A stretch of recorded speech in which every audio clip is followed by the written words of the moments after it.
ሰላም እንደምናላችሁ ውድ የኦሞዳር ቲዩብ ተከታታዮቻችን፣ ዛሬም እንደተለመደው በሌላ በአዲስ ቪዲዮ ተመልሰን መተናል። ለዚህ ቻናል አዲስ ከሆናችሁ ሰብስክራይብ በማድረግ ቤተሰብ ይሁኑ። እንዲሁም ያላችሁን ሀሳብ አስተያየት በኮሜንት መስጫ ሳጥን ላይ አስቀምጡልን። ወደ መረጃው አልፋለሁ። ከሰሞኑን እንግዲህ ወደ ትግራይ ህጻጽ ከሚባል አካባቢ አስደንጋጭ ዜና ተሰምቷል። እጅግ በርካታ ሰዎች በራብ ምክንያት እየሞቱ እንደሆነ ተነግሯል። እነዚህ ሰዎች እንግዲህ የሚበላ የሚቀመስ አጥተው በራብ ምክንያት ሲሞቱ የሚያሳዩ የተለያዩ መረጃዎች በሶሻል ሚዲያ እየወጡ ይገኛሉ። ከዚህም በተጨማሪ ደግሞ በሜንስትሪም ሚዲያዎች መነጋገሪያ ሆነዋል። የተለያዩ ድጋፍ ስራዎችም እየተሰሩ እንደሚገኙ የሚያሳዩ መረጃዎችም እየወጡ ይገኛሉ። እንግዲህ እነዚህ ሰዎች በትግራይ ደም አፋሳሽ ጦርነት ምክንያት ተፈናቅለው ለ5 ዓመታት ያክል በአሮጌ ፕላስቲክ ውስጥ ቤት ተሰርቶላቸው የሚኖሩ ሰዎች መሆናቸው ነው እንግዲህ የተነገረው።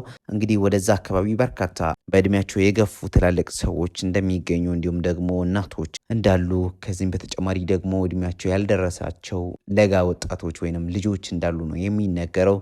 እነዚህ ሁሉም ሰዎች እንግዲህ አሁን ላይ ባሉበት ሁኔታ የሚበላ የሚቀመስ አጥተው በራብ ምክንያት እየተቸገሩ ወይንም ህይወታቸው እስኪያልፍ ድረስ የሚያደርስ ችግር ውስጥ መኖራቸው ነው እንግዲህ እየተዘገበ ያለው። ህጻጽ እንግዲህ እንደሚታወቀው ከዚህ በፊት የኤርትራ ተፈናቃዮች ናቸው ወደዛ ቦታ የሚኖሩ የኤርትራ ተፈናቃዮች መጠለያ ጣቢያ እንደሆነ ነው የሚታወቀው።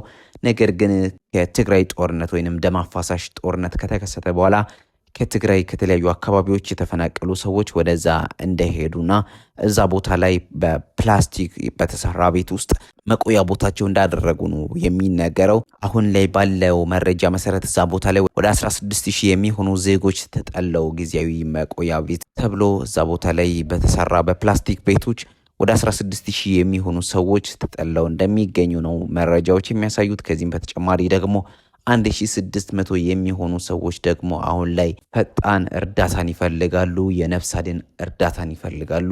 በጣም ወደ ከፋ ደረጃ እየሄዱ ያሉ ሰዎች ናቸው። የተለያዩ አስተያየት ሰጪዎች እንደሚናገሩት ከሆነ እዛ ቦታ ላይ ያሉ ሰዎች የምግብ እጦት አለ። እዛ ቦታ ላይ ከቀናት በላይ መቆየት እንደማይችሉ፣ ህይወታቸው ሊያልፍ እንደሚችል የተለያዩ መረጃዎች እያሳዩ ነው የሚገኙት። እንግዲህ የተለያዩ ቻሌንጆች ተጀምረዋል። ወደ ቦታው ሄደው አንዳንድ ደጋግ ኢትዮጵያውያን እርዳታ እያደረጉ ነው የሚገኙት። የተለያዩ የትግራይ ክልል ዶክተሮች ማህበር ወይንም የሐኪሞች ማህበር፣ ጤና ባለሙያዎች ማህበርም ወደዛ ሂደው የራሳቸውን እርዳታ እያደረጉ ነው የሚገኙት። በጤና ዘርፍ የሚያጋጥማቸውን እክል ለመቀነስ የተለያዩ ርብርብ እያደረጉ ነው የሚገኙት። የተለያዩ ማህበራዊ ሚዲያ ተጽዕኖ ፈጣሪዎች እንዲሁም የተለያዩ ሰዎች በቦታው በመገኘት የተለያዩ ድጋፎችን እያደረጉ እንደሚገኙ እየወጡ ያሉ መረጃዎች ያመላክታሉ።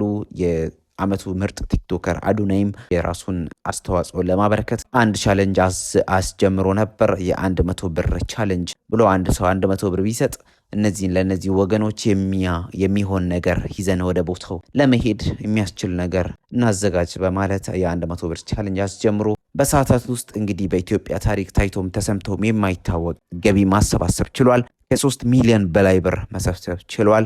እንግዲህ አዶናይም ይህንን ብር ሊሰበስብ የቻለው በሰዓታት ውስጥ መሆኑ ይታወቃል። ደጋግ ኢትዮጵያውያን እጃቸውን ወደዛ እየዘረጉ ነው የሚገኙት።